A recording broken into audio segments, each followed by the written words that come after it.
this video I'm gonna show you how to fix problem when you get internet connection but cannot browse your Safari browser or use App Store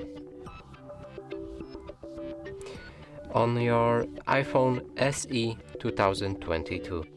So to fix that, we'll need to go to our settings, then find the general. From here scroll down a bit and find date and time. Now enable set automatically, like that.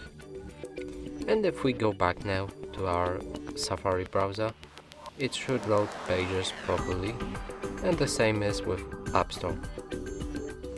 And that's it for this video. Hope you like it. Please consider subscribing to our channel, leave a like and a comment below.